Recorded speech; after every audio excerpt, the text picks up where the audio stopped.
Hello guys, स्वागत है आपका अपने यूट्यूब चैनल स्टडी विद अमन कुल में। आज हम लाए हैं शिक्षा निदेशालय राष्ट्रीय राजधानी क्षेत्र दिल्ली की आंकलन कार्य पुस्तक नंबर 8 जो कि क्लास 9 के लिए विषय आपका विज्ञान है। डेट है जिसकी 2 नवंबर 2021। आप अपना नाम और अपनी कक्षा अध्यापक का नाम लिखेंगे। वीना और सलमा क्रिकेट मैच देख रही थी। उन्होंने देखा कि क्रिकेट मैच के दौरान एक तेज गति वाले क्रिकेट गेंद को पकड़ते समय मैदान में एक खिलाड़ी आती गेंद को लपककर अपने हाथों को पीछे की ओर खींचता। वीना ने सलमा को समझाया कि ऐसा करने से खिलाड़ी द्वारा समय को बढ़ा देने के दौरान चलती गेंद का उच्च वेग शून्य हो जाता है। इस प्रकार गेंद का त्वरण कम हो जाता है, तो इसलिए जो तेज है वो तेज गति गेंद का प्रभाव भी कम हो जाता है। अब इसी के बेसिस पर कुछ क्वेश्चन है। ये जो उपरोक्त गतिविधि है उसमें खिलाड़ी की क्रिया को किस नियम द्वारा समझाया जा सकता है, तो वो गति के दूसरे नियम द्वारा समझाया जा सकता है। तो इसमें आपका बी ऑप्शन जो है करेक्ट हो जाएगा। नेक्स्ट है संवेग होता है द्रव्यमान का और गुणन वेग का गुणनफल, तो ये आपका ए ऑप्शन करेक्ट हो जाएगा। संवेग एक आदिश जो संवेग है वो सादिश राशि है। फोर्थ है क्रिकेट खिलाड़ी को तेज गति वाली गेंद को लपकने में चोट नहीं लगती क्योंकि गेंद का त्वरण खिलाड़ी के हाथ में पकड़ने और वापस खींचने से कम हो जाता है। खिलाड़ी द्वारा समय को बढ़ा देने के दौरान चलती गेंद का उच्च वेग शून्य हो जाता है। तो ये दोनों ही ऑप्शन जो है वो आपके करेक्ट हो जाएंगे। आप इसमें दोनों ए और बी पे टिक कर लेंगे। नेक्स्ट है संवेग का एसआई मात्रक, तो संवेग का एसआई मात्रक केजी मीटर पर सेकेंड आ जाएगा आपका। तो आप इसमें दोबारा कर लेंगे कि आपका डी ऑप्शन जो है वो करेक्ट हो जाएगा। नेक्स्ट है प्रश्न नंबर 2, गति का पहला और तीसरा नियम बताइए।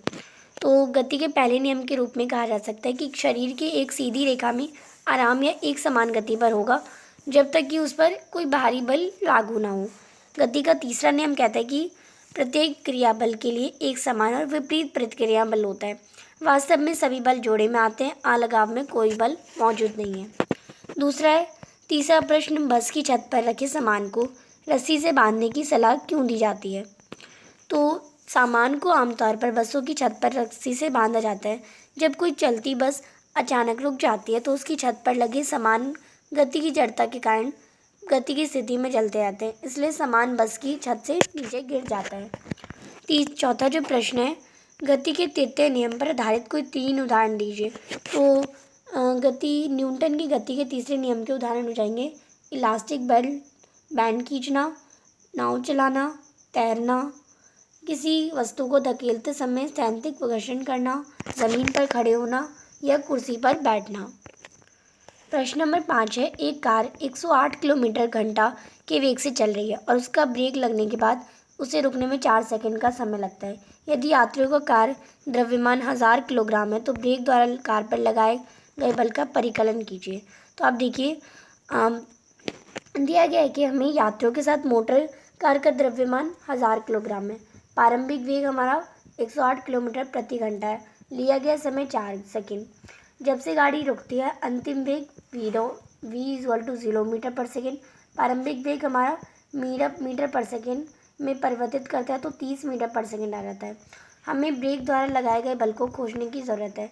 वह हम जानते हैं कि बल mv-c/t होता है। तो बल हमारा 1000 है इक्वल 0-30 यानी v हमारा 0 है, u हमारा 30 है और टाइम हमारा 4 सेकेंड।